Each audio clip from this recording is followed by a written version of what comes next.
Good morning, everyone.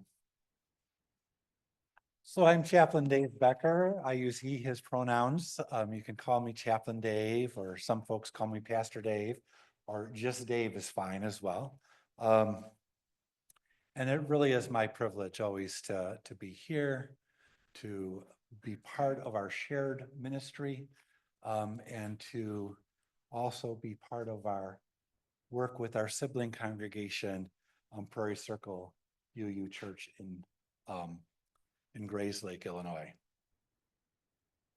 For folks that have ever been with me in a meeting on video, you've seen these candles that are at the altar on a table behind me.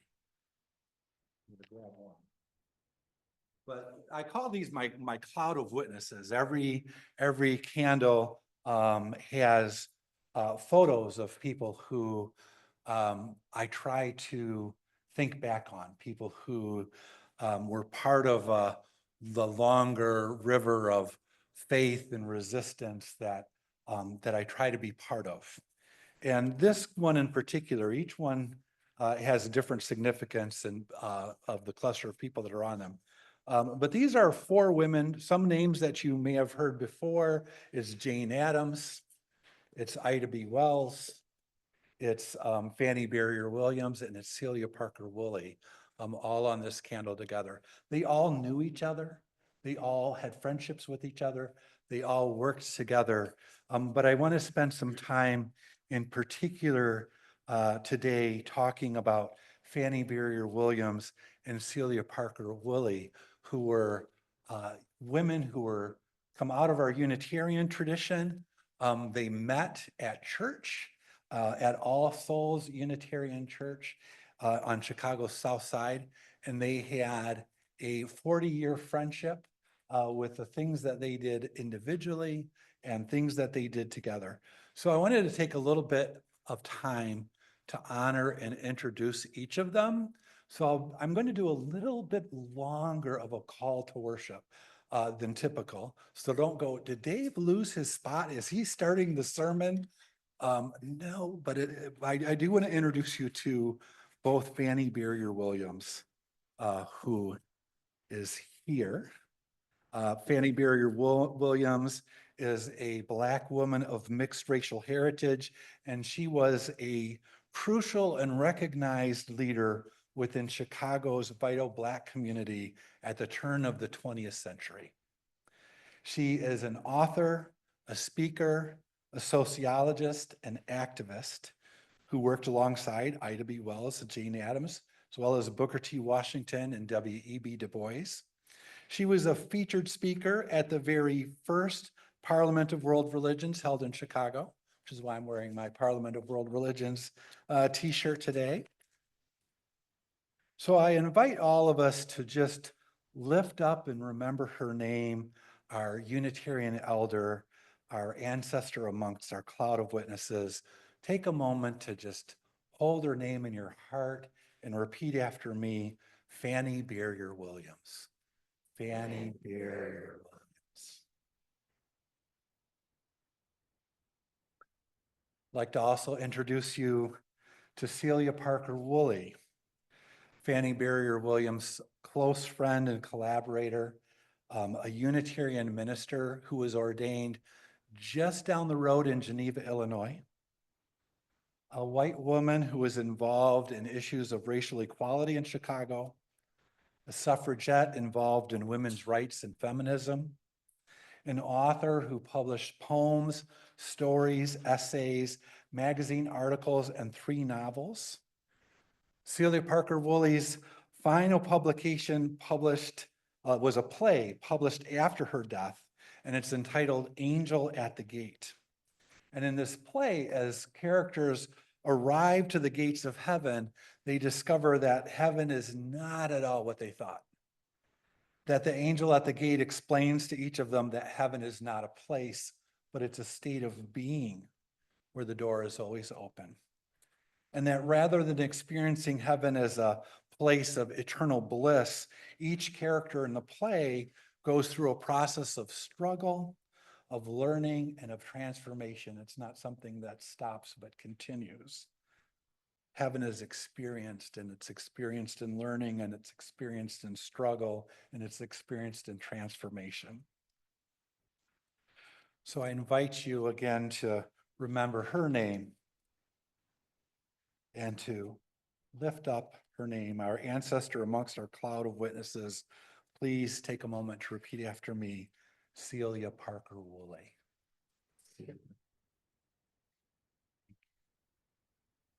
I really am fascinated by these two people.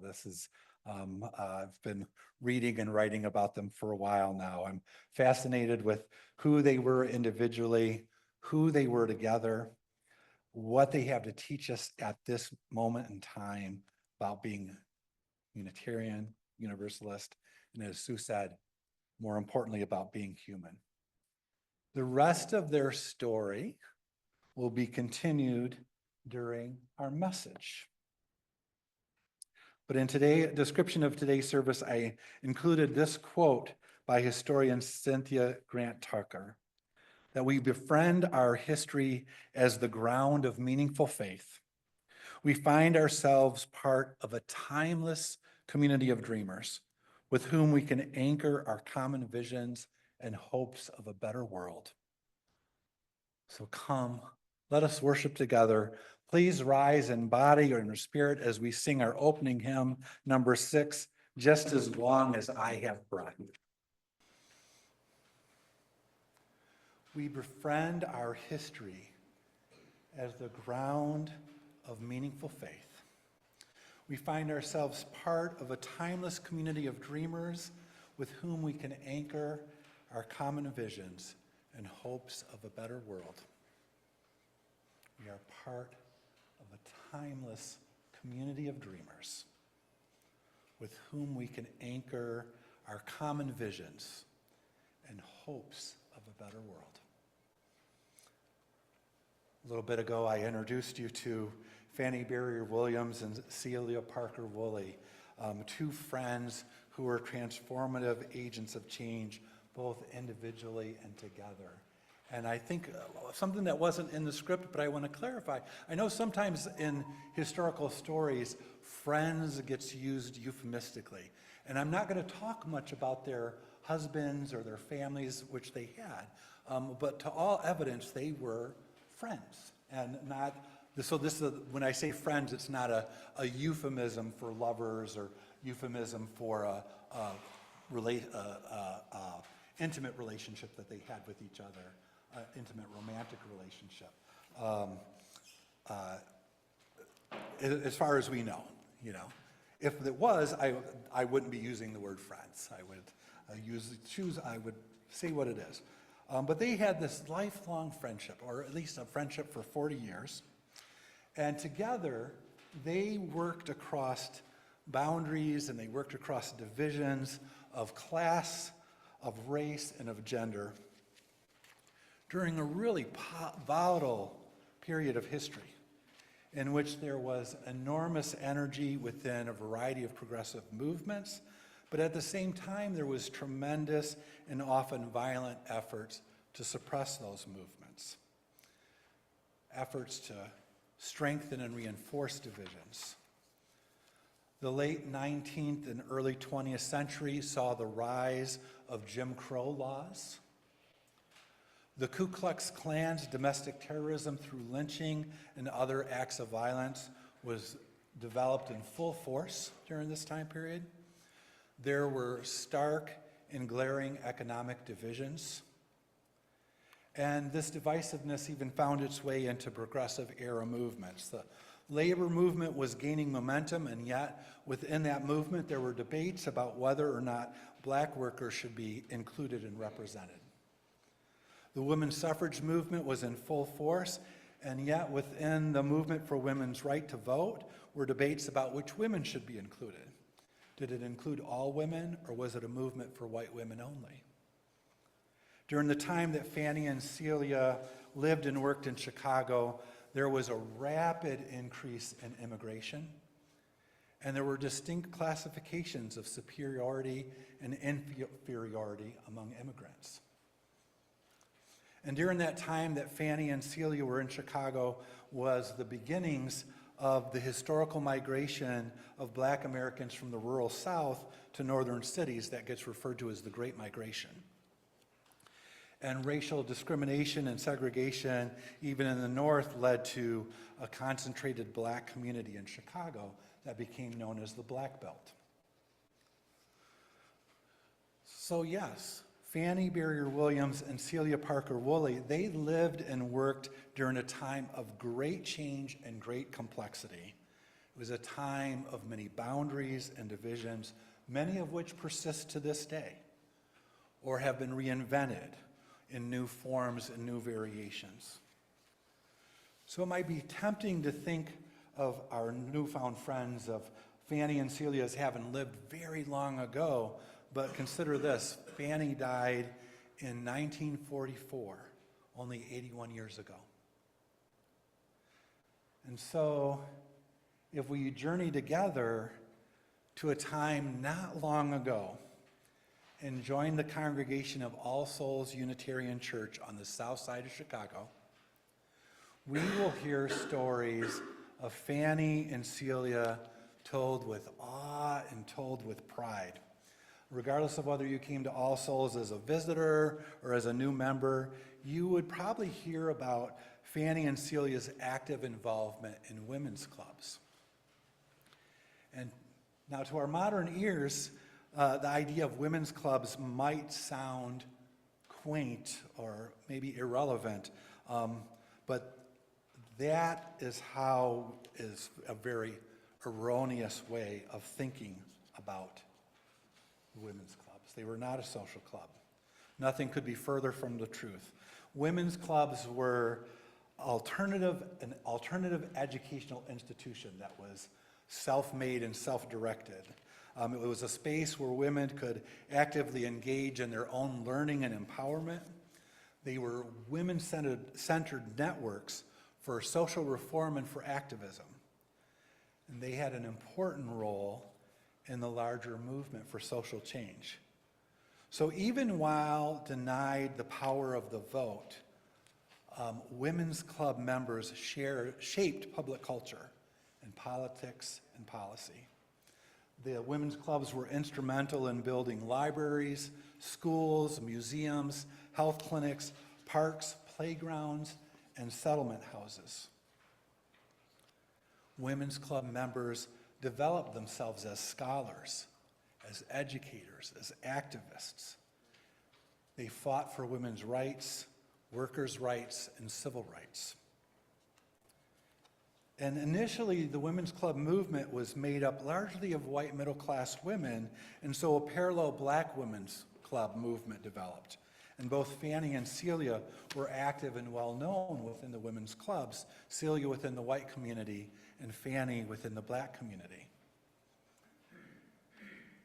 And our new friends at All Souls will tell us how Celia and Fannie fought with one of the largest and most influential women's clubs, the Chicago Women's Club. They fought for a year and a half to get Fannie admitted as the club's first Black member. And then they fought to change the bylaws so that the Chicago Women's Club would no longer discriminate on the basis of race. If you took the time to get to know Fannie, she might tell you about her father. You see, when Fannie was 2 years old, the Dred Scott decision was passed. And Fannie and her family were declared non-citizens. And then when Fannie was 4, the Fugitive Slave Act was passed, and Fannie and her family ran the risk of being captured and enslaved, even though throughout their lives they had been called and considered to be free. And despite this grave danger, Fannie's father, Anthony, became active in the abolitionist movement and assisted Black people who courageously managed to escape slavery. And so Fannie would be sure to tell you that she's following a path of love and justice that she learned in her childhood and that she believes will continue after she's gone. If you take the time, Celia might tell you what it was like for her to be part of a sisterhood of women ministers, changing the shape and direction of the Unitarian Church throughout the Midwest. And if you ever look at Unitarian Church history, the influence of women in the Midwest churches is amazing and astounding. And Celia Parker Woolley was part of that movement. If we were to travel to All Souls Unitarian Church and travel the streets of Chicago around the turn of the 20th century, there's many things we would hear about Fanny and Celia. Some positive, some negative, some people just totally confused. Just what is it that these two women were trying to accomplish? And we likely hear about their latest venture, a place they founded called the Frederick Douglass Center, which was their most ambitious and their most controversial project. A really oversimplified description of the Frederick Douglass Center is that it's one of the only racially integrated settlement houses in the entire United States. And it was just nearby in Chicago. You see, just as there was a parallel movement of black women's clubs, there was also a parallel movement of black settlement houses. The Great Migration had brought a huge influx of black people newly arriving to Chicago, and they needed a lot of the same types of support and services as immigrants that were arriving to the city. But they were not welcome in the existing settlement houses because of their race. And so a parallel movement was born within the black community, primarily led by black churches. Until I came across this, had not heard of this before, and I know many of us had not heard of this before, because the settlement work that was done by the black community was not recognized by the National Federation of Settlements.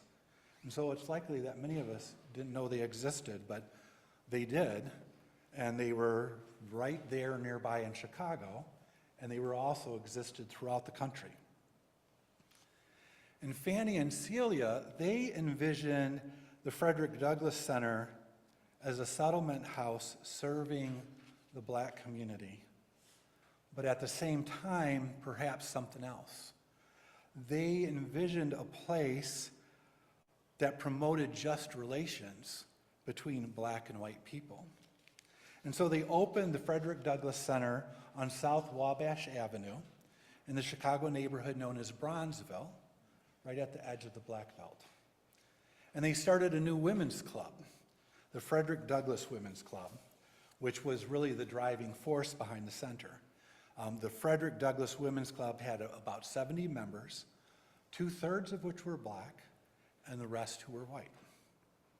Celia Parker Woolley left her ministry in Geneva, and she and her husband Frederick moved into Bronzeville to live in the 3-story settlement home of the Frederick Douglass Center to oversee its operations. And Fanny Barrier Williams became the most prominent spokesperson for the project, seeking support not only for the center, but to encourage others to develop similar centers. When I was a seminary student, I took a drive down Wabash Avenue, and I stopped and I stood where I think the Frederick Douglass Center once was. The building's no longer there, and I'm still trying to verify its exact location, but I think I was relatively close to where it once was. And I stood there, and I closed my eyes, and I tried to imagine the things that were happening there. You know, Fanny Barrier Williams and Celia Parker Woolley leading literature readings from their own works and teaching classes. Ida B. Wells coming and teaching classes as well. And their efforts were controversial. They were controversial from the beginning because the white press was scandalized that white women and black women would gather together as equals in this club. And their efforts were imperfect, and at times they fell short. There were legitimate concerns and critiques that came from within the black community, because even though the center was in the Black Belt, it was right at the very edge, And so it was very geographically difficult and challenging for many of the economically poor members of the Black community to reach the center and benefit from its programs. The Frederick Douglass Center ran for 15 years. And despite Fannie Berry Williams championing its cause and its example, no similar centers were ever built. Celia Parker lived and ran in the center for 14 years, and then it closed a year after her death. Now, I said the building is gone now, but today, as we celebrate women's history and recognize the importance of women's history in this country, we hold its story in our hearts. We hold in our hearts the story of these two friends who were able and willing to bring it into being, Fannie Berry Williams and Celia Parker Woolley. I've really grown to love them, and I really am enjoying sharing their stories with you. I love them not only for what they achieved, although they certainly did have some great achievements, and I could have listed more, but then we would be here a long, long time. But I love them for what they attempted. You know, I don't think the story of these two wonderful women and their amazing friendship offer us prescriptive answers for what we need to do now. But I think their story provides some pathways and some guideposts. Maybe not exactly what to do, but perhaps instead how to do it. So as I said, Fannie Berry Williams, Celia Parker Woolley, they lived and worked during a time of tremendous boundaries and divisions. Some of them probably sounded very familiar. There's boundaries and divisions that they faced that were unique to their time and place, and there's boundaries and divisions that we face today that are totally unique to our own time in history, some things that we've never seen before. But I think what they show us how to push with just all our might against these boundaries and divisions. To question and resist the ways that we might be defined by race or by gender or by class or by gender identity. And to do so, to do that work, to push against those boundaries, to do that in friendship and partnership and community with others. They show us how to imagine new ways of being and to imagine new places in which to be and to do the work of building those places, both in our churches and outside of our churches, and to do that work where we are. They show us how to not only resist those boundaries and divisions, but to dare to cross them. To dare to cross those boundaries again and again and again. Sometimes imperfectly, but always with all of our humanness, and never, never alone. And so I invite our choir to close today's message.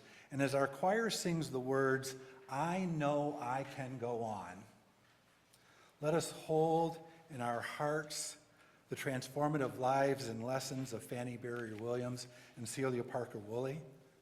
Let us hold in our hearts our own living journey as we continue to put our faith into action.